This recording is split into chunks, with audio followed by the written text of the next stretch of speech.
So hello guys, my name is Love Singh and I've cleared certain exams like NDA, CDS, FCAT multiple times. As of now, I'm a computer science engineer. I'm working in a company called KPMG and today we'll be starting with CDS, the general knowledge portion of CDS and we'll be starting with polity. ठीक है, हम polity पढ़ेंगे आज. Polity में भी एक chapter है fundamental rights. काफ़ी ज़्यादा इंपॉर्टेंट चैप्टर है, हर साल मोस्ट प्रोबेबली इससे क्वेश्चन आता ही आता है. ठीक है, तो शुरू करते हैं यार. ठीक है, फंडामेंटल राइट्स. राइटिंग के लिए थोड़ा सा माफ़ी चाहूँगा बट थोड़ा सा समझना. ठीक है, अच्छा हाँ, इसके नोट्स मैंने प्रिपेयर किए हैं आप लोगों के लिए एंड आपको नोट्स इसके कहाँ पे मिलेंगे? टेलीग्राम पे. टेलीग्राम का लिंक डिस्क्रिप्शन में मिल जाएगा. ठीक है, तो शुरू करते हैं यार. फंडामेंटल राइट्स जो है हमारा पार्ट 3 में है. ठीक है, पार्ट 3 में है हमारा फंडामेंटल राइट्स. फिर आर्टिकल्स कहाँ कहाँ से आते हैं? Article 12 to 35 of part 3 covers क्या? Fundamental rights. फिर अच्छा, फंडामेंटल राइट्स को हम क्या क्या कहते हैं? फंडामेंटल राइट्स को हम पहला कहते हैं मैग्ना कार्टा. ठीक है, Magna carta of Indian constitution. ठीक है, फिर दूसरा कहते हैं हम इसे corner stone. Corner stone of the Indian constitution. ठीक है, अच्छा, फंडामेंटल राइट्स एंड डीपीएसपी को कंबाइंड करके हम क्या कहते हैं? Conscience of the constitution. ठीक है, तो क्या क्या पढ़ लिया अभी तक हमने? पार्ट 3 से आता है भैया हमारा फंडामेंटल राइट्स. पार्ट 3 में है आर्टिकल 12 से 35, 12 to 35 फंडामेंटल राइट्स कवर करते हैं. फंडामेंटल राइट्स को हम मैग्ना कार्टा भी कहते हैं और corner stone of the Indian constitution भी कहते हैं. ठीक है, फंडामेंटल राइट्स प्लस डीपीएसपी को हम कंसाइंस ऑफ द कॉन्स्टिट्यूशन कहते हैं. ठीक है, अब एक एक करके आर्टिकल्स को देखते हैं कि कौन सा आर्टिकल क्या कहता है. ठीक है, स्टार्ट करते हैं आर्टिकल 12 से. आर्टिकल 12 डिफाइन करता है, डिफाइंस स्टेट. ठीक है, अब स्टेट में क्या क्या आ जाता है? स्टेट में आता है यूनियन. ठीक है, इस बार शायद पेपर में क्वेश्चन था भी है. स्टेट में आ जाता है यूनियन. यूनियन के अलावा आ जाता है स्टेट लेजिस्लेचर्स. ठीक है, स्टेट लेजिस्लेचर आ जाता है. देन आपका आ जाता है जितनी भी ये लोकल बॉडीज होती है ना, जैसे कि म्युनिसिपल कॉरपोरेशंस या पंचायत वगैरह जितनी भी हो जाती हैं, all the territory of India. All the territory of India, जितना भी लैंड एरिया है और जितना भी सी वाला एरिया है, पूरा जितना भी हमारे पास है, हमारा टेरिटोरियल वाटर्स प्लस कंसेंटियस वाटर्स, ये सारा. देन जितनी भी ये पीएसयूज होती हैं, जैसे कि ओएनजीसी हो गई आपकी. ठीक है, सेल हो गई, steel authority of India limited, फिर गेल हो गई. ये जितनी भी पीएसयूज है ना, ये भी आपकी स्टेट के अंदर आ जाती हैं. और स्टेट इन जनरल क्या है? इंडिया. ठीक है, स्टेट इन जनरल क्या है? इंडिया. ठीक है, तो this is article 12. Article 12 defines the meaning of state. State में क्या क्या है. ठीक है, आर्टिकल 13 क्या कहता है? आर्टिकल 13 कहता है कोई भी वो लॉ जो कि basically basic structure of the constitution को चेंज करता है.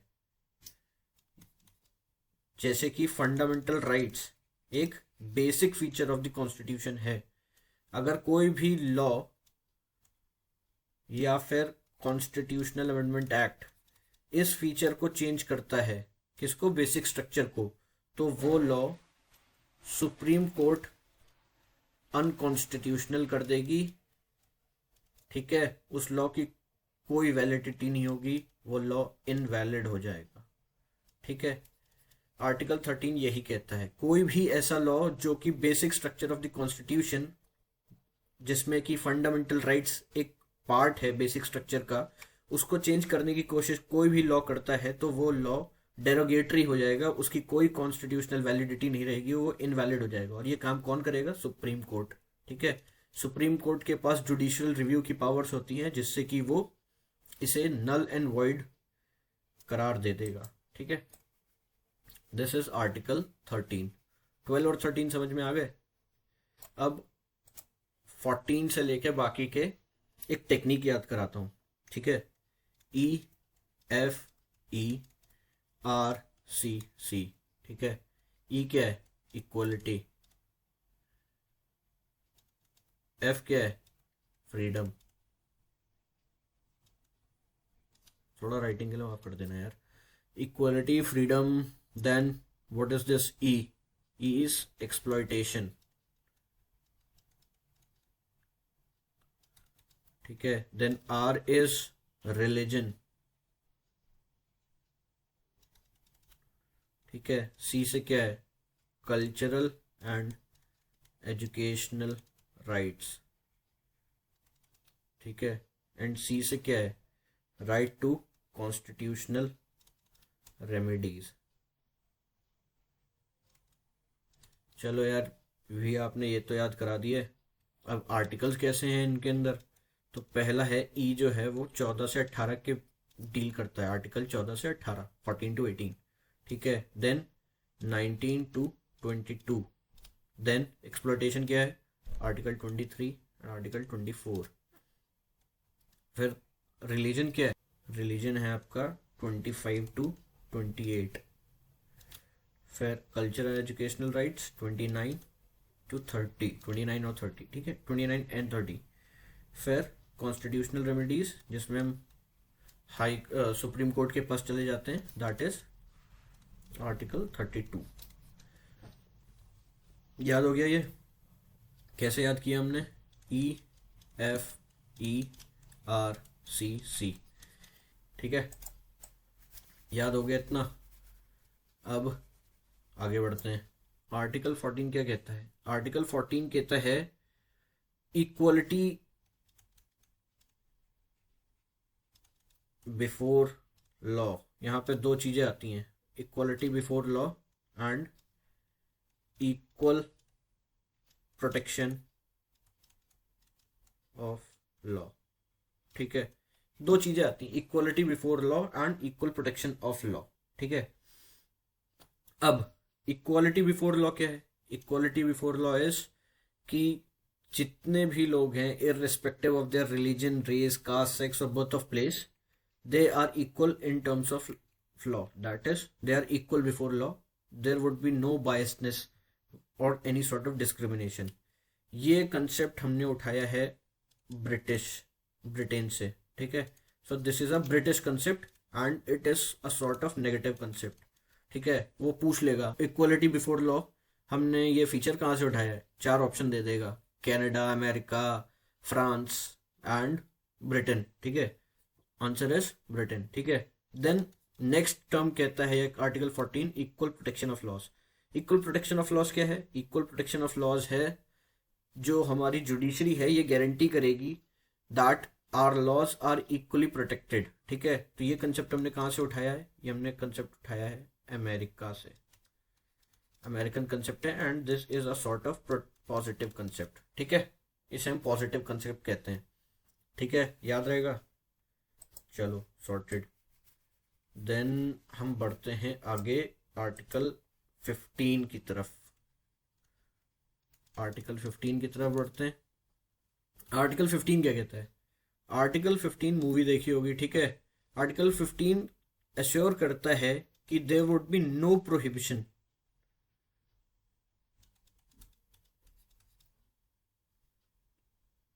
आर्टिकल 15 इंश्योर करता है prohibition against any sort of discrimination. Article 15 ensure करता है prohibition in any sort of discrimination on the basis of what, religion, race, caste, sex और birth of place. ठीक है, इसके बेसिस पे कोई भी डिस्क्रिमिनेशन नहीं होगा। This is article 15। ठीक है, बढ़ते हैं जल्दी से किस पे, आर्टिकल 16 पे। तो आर्टिकल 16 क्या कहता है? आर्टिकल 16 कहता है, भाई ये सारे 14 से 18, ठीक है, ये पार्ट है किसके, राइट टू इक्वालिटी के, राइट टू इक्वालिटी के। ठीक है, तो 16 भी कुछ इक्वालिटी रिलेटेड ही होगा। तो ये क्या है, equal opportunity in public employment. ये है हमारा आर्टिकल 16। ठीक है, फिर आर्टिकल 17 क्या कहता है? Article 17 deals with abolition of untouchability. ये डायरेक्ट क्वेश्चन पूछ लिया जाता है, कई बार पूछा गया है अलग अलग एग्जाम में। ठीक है, कि article 17 deals with what, it deals with abolition of untouchability. ठीक है, नाउ आर्टिकल 18। ठीक है, आर्टिकल 18, आर्टिकल 18 क्या कहता है? Abolition of titles. हम कोई भी टाइटल्स अपने नाम के आगे नहीं लगा सकते एक्सेप्ट जिस एग्जाम के लिए हम प्रिपेयर कर रहे हैं, जैसे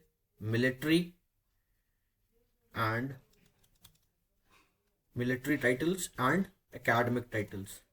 जैसे हमने पीएचडी कर ली तो हम डॉक्टर लगा सकते हैं, या हम डॉक्टर बन गए तो हम डॉक्टर लगा सकते हैं, या हम मिलिट्री में हैं तो लाइक लेफ्टिनेंट कर्नल और कर्नल और brigadier, major general, lieutenant general, general, ये हम लगा सकते हैं। बट अपार्ट फ्रॉम दीज हम कोई टाइटल्स नहीं लगा सकते। ठीक है, apart from military and academic titles हम कोई भी टाइटल्स नहीं लगा सकते। ठीक है, तो ये खत्म हो गया हमारा आर्टिकल 14 से 18, यानी कि राइट टू इक्वालिटी। ठीक है, ये हमारा खत्म हो गया। अब हम देखेंगे आर्टिकल 19 से 22, जो कि हमारा डील करता है किससे रिलेटेड? आर्टिकल 19 से 22 हमारा डील करता है राइट टू फ्रीडम। ठीक है,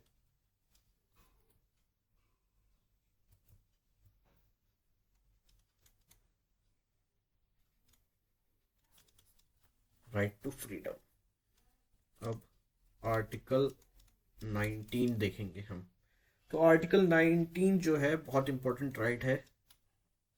इसमें ये गारंटी करता है protection of 6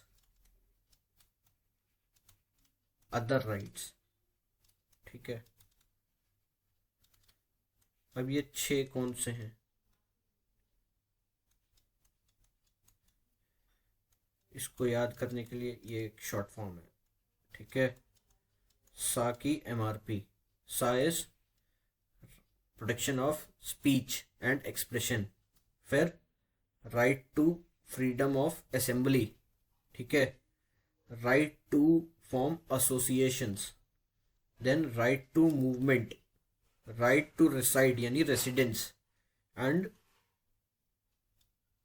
piece what, piece right to have any sort of profession. ठीक है, तो आगे बढ़ते हैं, आर्टिकल 20 पे चलते हैं। एंड आर्टिकल 20 क्या कहते हैं? प्रोटेक्शन इन रिस्पेक्ट ऑफ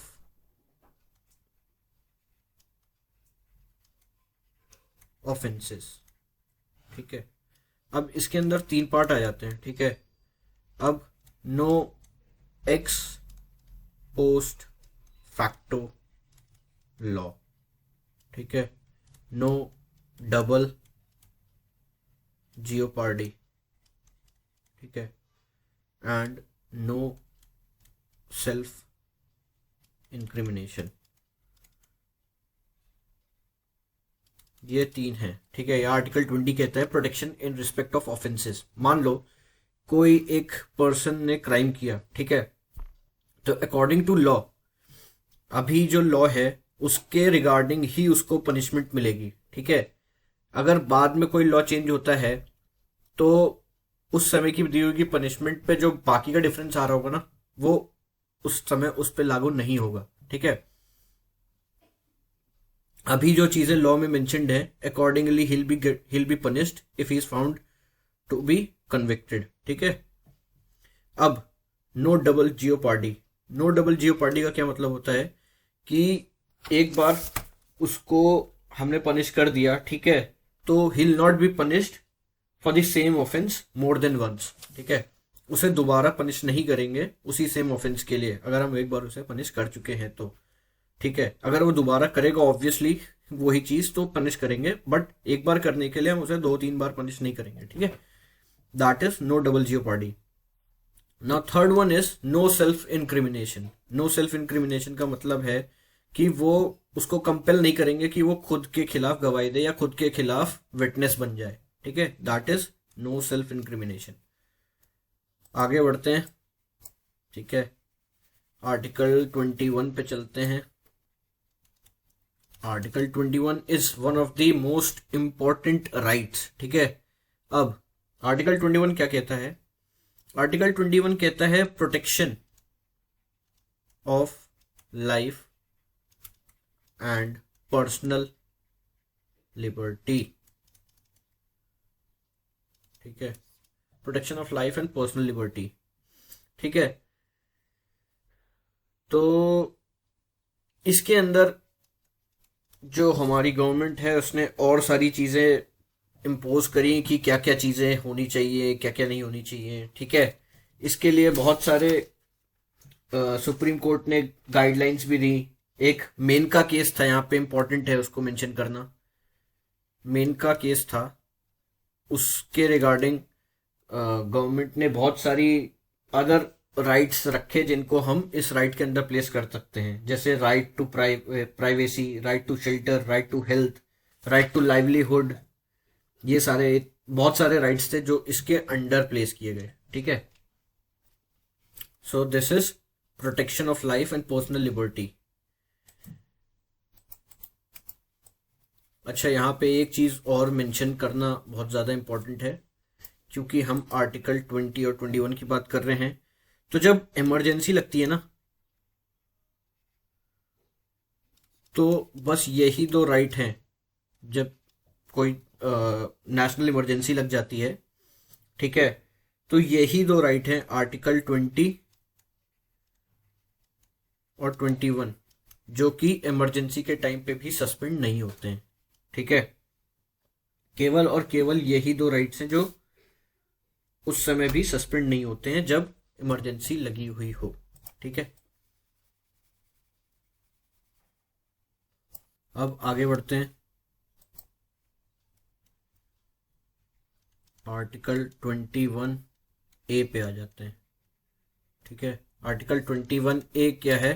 पहली बात तो यह है कि इसे 86th कॉन्स्टिट्यूशनल अमेंडमेंट एक्ट के तहत फंडामेंटल राइट्स का एक पार्ट बनाया गया है। कौन सा कॉन्स्टिट्यूशनल अमेंडमेंट एक्ट? 86th, ठीक है। फिर ये क्या है? हमारा राइट टू एजुकेशन, ठीक है। इसमें क्या है? 6 to 14 ईयर्स के बच्चों के लिए कंपल्सरी एजुकेशन है, ठीक है। फ्री एंड कंपल्सरी एजुकेशन है, ठीक है। And this is done by the 86th constitutional amendment act of 2002, ठीक है। अच्छा, एक चीज और जो कि यूपीएससी जैसा एग्जाम है जो पूछ सकता है, और वो ये है कि इसे हम क्या कहते हैं? इसे हम कहते हैं dawn of second revolution, dawn of second revolution in chapters of citizens rights। ठीक है, इसे हम क्या कहते हैं, dawn of second revolution in chapters of citizens rights. ठीक है, ये पूछा जा सकता है कि किस आर्टिकल को हम dawn of second revolution in chapters of citizens rights कहते हैं। ठीक है, तो आर्टिकल 21A भी हो गया। अब हम चलते हैं किस पे, अब हम चलते हैं आर्टिकल 22 पे। ठीक है, आर्टिकल 22 क्या कहता है, protection against arrest and detention. Protest against arrest, दोबारा लिख देता है यहाँ पे थोड़ा, अरेस्ट एंड डिटेंशन। ठीक है, अरेस्ट और डिटेंशन में डिफरेंस क्या है, अरेस्ट हम करते हैं तो उसे 24 आवर्स के अंदर मजिस्ट्रेट को पेश करना होता है। ठीक है, इसके पास यहाँ पे राइट टू लीगल कंसल्टेंसी होता है, यानी कि ये वकील वगैरह हायर कर सकता है। ठीक है, अपने चॉइस का प्रैक्टिशनर भी ये हायर कर सकता है, और यहाँ पे इसके पास right to know the reason भी है कि उसे क्यों अरेस्ट किया गया है। ठीक है, किसी पर्सन को हम मैक्सिमम कब तक डिटेन कर सकते हैं, that is period of 3 months. Maximum हम 3 मंथ्स के लिए डिटेन कर सकते हैं। ठीक है, आर्टिकल 23 क्या है, पहला आर्टिकल है राइट अगेंस्ट एक्सप्लॉयटेशन के। ठीक है, तो यहाँ पे क्या है, इट प्रोहिबिट्स, ये बेसिकली प्रोहिबिशन का एक आर्टिकल है। It prohibits of what, trafficking. ठीक है, trafficking of what, trafficking of human beings and forced labour. Basically ये जितना भी ह्यूमन ट्रैफिकिंग है उसके अगेंस्ट काम करता है। It prohibits human trafficking and forced और बॉन्डेड लेबर। फिर इसी में राइट अगेंस्ट एक्सप्लॉयटेशन में ही एक दूसरा आर्टिकल है, आर्टिकल 24। एंड बेसिकली इसमें क्या है कि अगर किसी भी चाइल्ड को जो कि 14 साल से कम है, उसे अगर हम एम्प्लॉय करते हैं, ठीक है, तो that is against right against exploitation. ठीक है, एंड इस केस में अगर हम पकड़े जाते हैं तो 2 साल तक की सजा हो सकती है भाई। 20,000 के आसपास का जुर्माना लगाया जा सकता है, 20,000 to 50,000। एंड अगर पहली बार पकड़े जाने पे, अगर रिपीटेडली पकड़े जा रहे हैं तो 1 से 3 साल का इम्प्रिजनमेंट भी हो सकता है। ठीक है, so this is article 23 and article 24। ठीक है, human trafficking and force labour को 23 देखता है, and 24 deals with employment of children below 14 years of age, and उसकी क्या क्या पेनल्टीज हैं वो भी आपको बता दी। ठीक है, अब नेक्स्ट पे चलते हैं, right to freedom of religion. Right to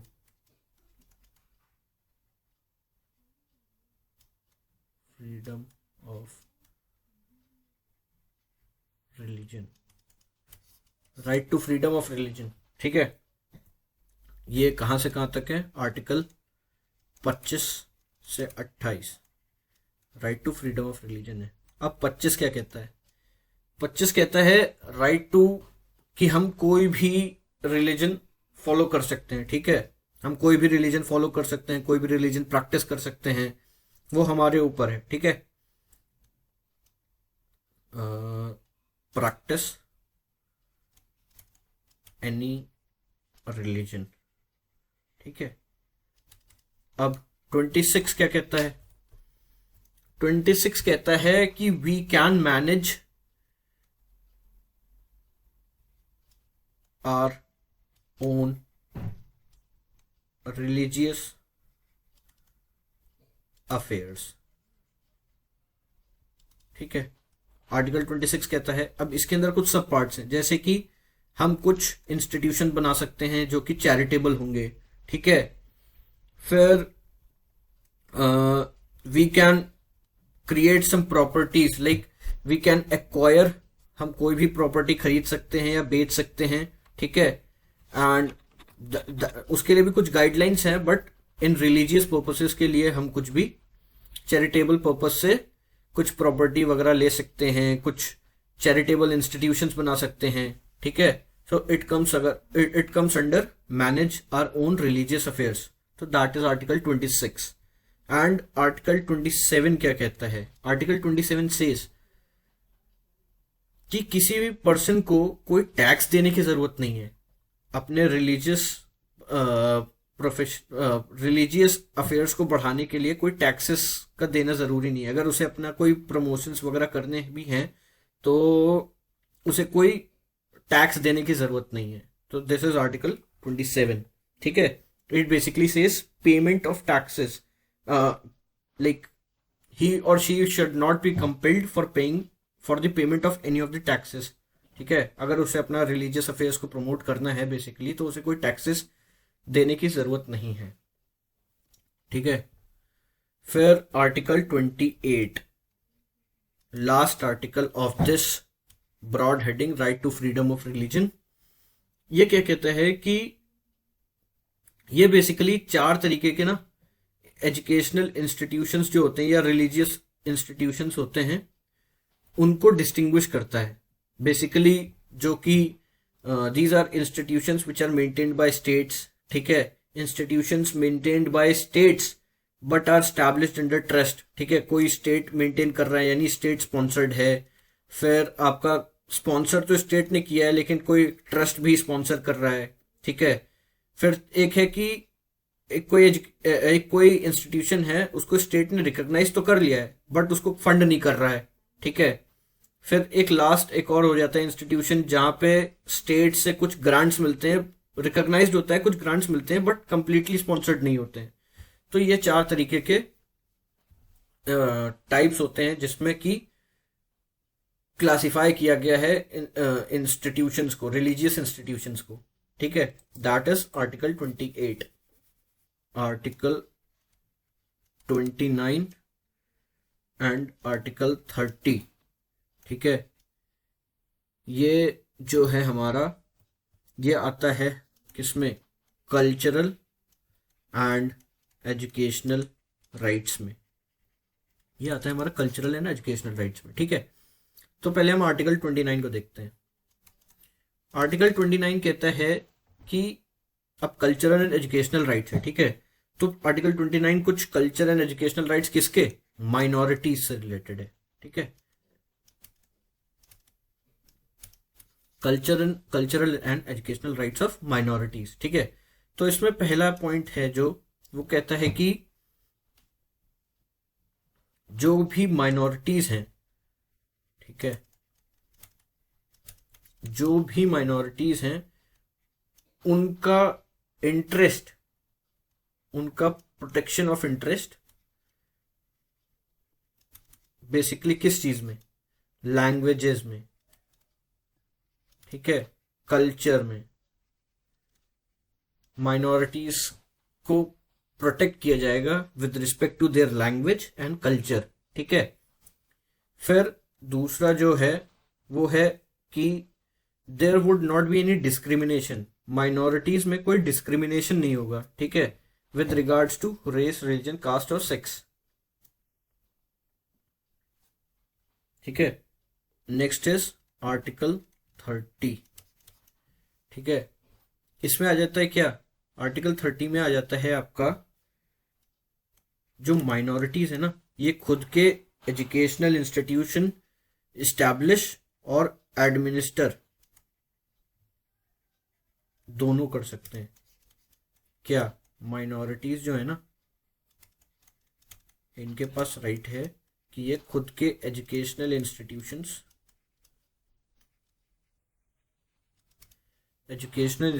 establish and administer दोनों कर सकते हैं। आर्टिकल 30 इसको क्या कहा गया है? इसको कहा गया है heart and soul of the Indian constitution. ये किसने कहा है? B.R. अम्बेडकर ने, ठीक है, बाबा भीमराव अम्बेडकर जी ने कहा है। एंड ये क्यों कहा गया है? बिकॉज हम इस आर्टिकल को डायरेक्टली, अगर हमारे किसी भी तरह के फंडामेंटल राइट्स ब्रीच हो रहे हैं, ठीक है, तो हम डायरेक्टली सुप्रीम कोर्ट में अपील कर सकते हैं। एंड सुप्रीम कोर्ट के पास रिट्स पावर होती है, ठीक है, habeas corpus, mandamus, certiorari, then quo warranto and prohibition, ठीक है, ये रिट्स की पावर होती है सुप्रीम कोर्ट के पास। एंड अगर हमारे किसी भी तरह के फंडामेंटल राइट्स ब्रीच हो रहे होते हैं ना, तो we can directly move to supreme court. हमें कहीं भी कोई अपील करने की जरूरत नहीं है, we can directly move into the supreme court. अगर, बट ये किस लिए है, सिर्फ ये केवल फंडामेंटल राइट्स के केस में है, ठीक है। ये एक बहुत ज्यादा इंपॉर्टेंट आर्टिकल है। एंड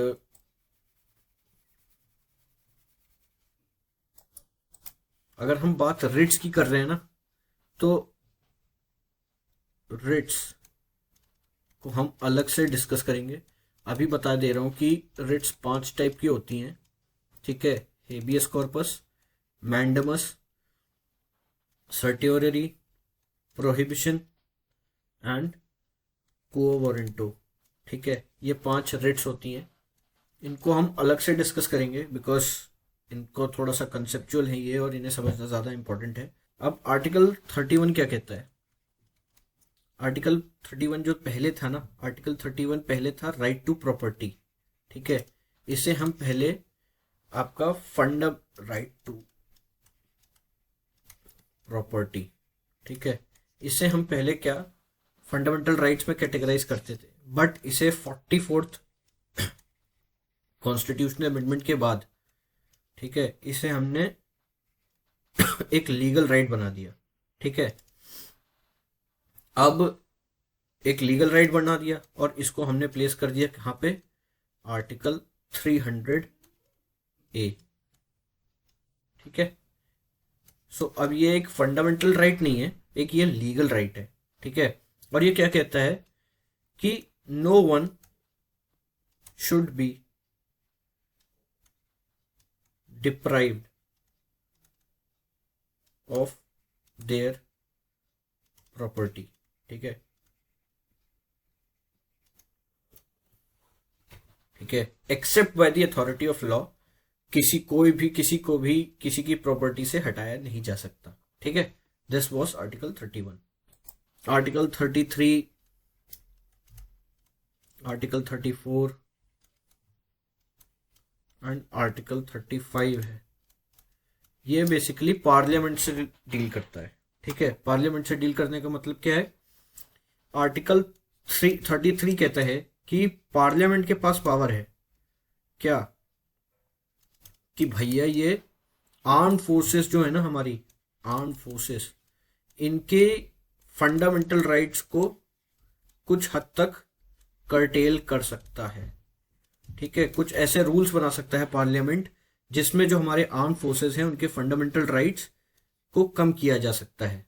और इन आर्म फोर्सेस में जैसे क्या क्या आ गई, हमारी आर्मी आ गई, पैरामिलिट्री फोर्स आ गई, पुलिस फोर्स आ गई, इंटेलिजेंस एजेंसीज आ गई।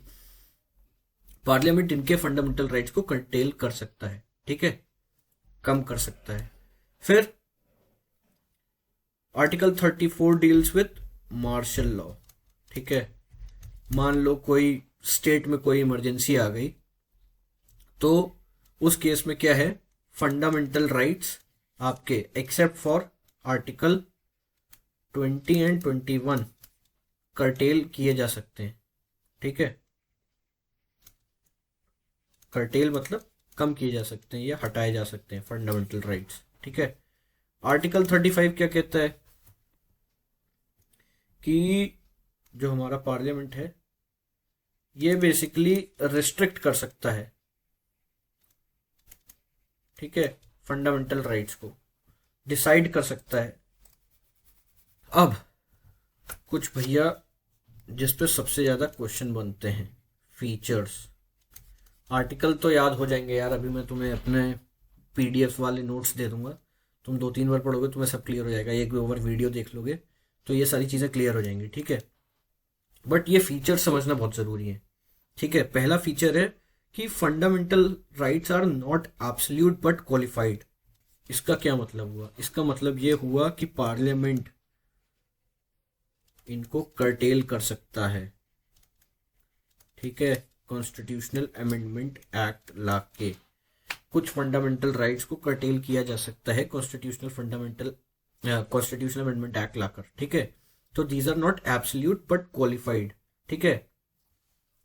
दूसरा कि जो हमारा स्टेट है ना, स्टेट, वो भी अगर कोई ऐसी इमरजेंसी सिचुएशन आ जाए तो इन पर रीजनेबल रिस्ट्रिक्शंस लगा सकता है, ठीक है। फिर आपका तीसरा पॉइंट क्या आ जाता है? तीसरा पॉइंट आ जाता है these are justiciable in nature. यानी कि अगर आपका फंडामेंटल राइट ब्रीच हो रहा है ना, आपको लग रहा है कि आपका फंडामेंटल राइट ब्रीच हो रहा है, आप डायरेक्ट सुप्रीम कोर्ट जाओ, आपको जस्टिस वहीं से मिल जाएगा, ठीक है। तो these are justiciable in nature. फिर चौथा पॉइंट कि दीज आर नॉट सैक्रोसेंट और परमानेंट। परमानेंट नहीं है भाई ये, यानी कि इमरजेंसी लगी, एक्सेप्ट फॉर आर्टिकल 20 एंड 21, आपके सारे राइट्स, जितने भी फंडामेंटल राइट्स हैं, वो कर्टेल किए जा सकते हैं, ठीक है। फिर एक एक जो इम्पोर्टेंट फीचर है इनका, वो ये है कि दीज आर डायरेक्टली इन्फोर्सेबल। यानी कि आपको, आप ये सारे राइट्स डायरेक्टली इन्फोर्स कर सकते हो, एंड जस्ट इन केस आपको लगता है कहीं भी ये ब्रीच हो रहे हैं तो these are justiciable in nature, आप तुरंत सुप्रीम कोर्ट जा सकते हो, डायरेक्ट सुप्रीम कोर्ट में अपील कर सकते हो, ठीक है। तो ये हो गए इनके फीचर्स। आर्टिकल्स हम सारे डिस्कस कर ही चुके हैं, ठीक है। अब हम यहाँ पे डिस्कस कर लेते हैं क्या कुछ राइट्स होते हैं, कुछ फंडामेंटल राइट्स होते हैं जो केवल सिटीजन्स के पास होते हैं, और कुछ होते हैं जो सिटीजन्स और फॉरेनर्स दोनों के पास होते हैं, ठीक है। एंड ये केवल सिटीजन्स के पास है। तो सिटीजन्स के पास कौन से हैं? सिटीजन्स के पास है 15, 16, ठीक है, 19, 29 एंड 30। सिटीजन्स प्लस फॉरेनर्स के पास कौन से हैं? 14, 20, 21, 21A राइट टू एजुकेशन वाला, 22, 23, फिर 24, 25, 26, 27, 28, ठीक है। ये राइट्स है, इनको हम डिस्कस कर ही चुके हैं सारे को इंडिविजुअल। तो आपको केवल सिटीजन्स के याद रखने हैं, फॉरेन जो ऑब्वियसली जो सिटीजन्स के पास होंगे वो सिटीजन्स प्लस फॉरेनर्स के पास नहीं होंगे, ठीक है। तो आप एक सेट याद कर लोगे तो दूसरा आपको ऑब्वियसली याद करने की जरूरत नहीं है, ठीक है। देन एज डिस्कस्ड कि अब हमारा इस फंडामेंटल राइट्स में केवल रिट्स बच रही हैं, तो रिट्स का मैं अलग से बनाऊंगा, बिकॉज रिट्स थोड़ी सी कॉम्प्लिकेटेड है एंड रिट्स बहुत ज़्यादा इंपॉर्टेंट भी हैं, तो रिट्स अलग से पढ़ेंगे, ठीक है। बस कुछ आर्टिकल्स हैं, ठीक है, जो कि हमारी जो एक राइट टू इक्वालिटी थी ना, राइट टू इक्वालिटी को ब्रीच करते हैं। तो कुछ ऐसे आर्टिकल्स हमें देखने हैं जो कि राइट टू इक्वालिटी को ब्रीच करते हैं, ठीक है, but they are in the constitution, ठीक है, उनकी कॉन्स्टिट्यूशनल वैलिडिटी है। तो ऐसे कौन से आर्टिकल हैं, ठीक है। सबसे पहले तो ये देखना है कि ऐसे कौन से आर्टिकल हैं जो कि ब्रीच करते हैं। तो पहला आर्टिकल जो हम इसमें देखेंगे वो ये है कि आर्टिकल 361 जो है भैया, वो राइट टू इक्वालिटी को ब्रीच करता है। कैसे? अब प्रेसिडेंट और गवर्नर जो होते हैं ना, इनके पास कुछ इम्यूनिटीज होती हैं, ठीक है। इनके पास जब इम्यूनिटीज हैं तो ऑब्वियसली ये इक्वलिटी बिफोर लॉ या इक्वल प्रोटेक्शन ऑफ लॉज यहाँ पे ब्रीच हो रहा है, ठीक है, क्योंकि they have got some special powers, ठीक है। वो प्रेसिडेंट और गवर्नर के केस में जब हम पढ़ेंगे तो देखेंगे क्या इम्यूनिटीज या क्या डिप्लोमेटिक पावर्स होती हैं, क्या डिस्क्रिशनरी पावर्स होती हैं, but it breaches the right to equality. तो आर्टिकल 361 जो है वो ब्रीच करता है राइट टू इक्वालिटी।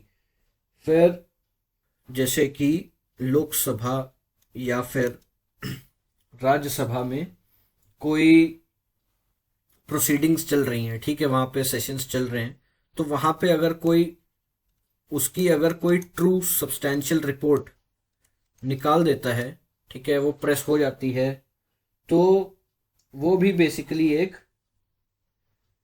उसकी उस केस में भी आप अपील नहीं कर सकते कोर्ट में जो भी रिपोर्ट है उसके खिलाफ। देन सो बिकॉज हम नहीं कर सकते तो again it breaches right to equality. Then third is article 105। Article 105 यानी कि कोई भी मेंबर ऑफ पार्लियामेंट जिसने कोई लॉ वगैरह बनाने में अपना योगदान दिया है, ठीक है, या फिर कोई वोट दिया है जिस पे कोई लॉ बन रहा है ऑब्वियसली, तो उस केस में कोई भी उसके खिलाफ कोई कोर्ट प्रोसीडिंग नहीं होगी, ठीक है।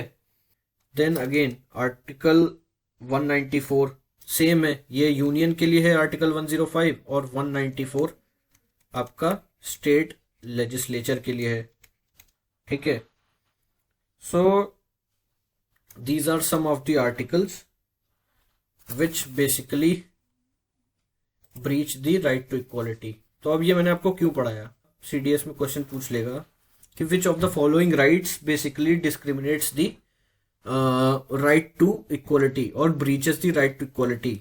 आर्टिकल दे देगा 361, 105, 104, 103, 362। तो इसमें कौन सा आर्टिकल है? 361। और वैसे कौन से आर्टिकल से जो ब्रीच करते हैं? 361 हो गया, 105 हो गया, 361A हो गया, 194 हो गया। So these are the articles which actually breach the right to equality, ठीक है।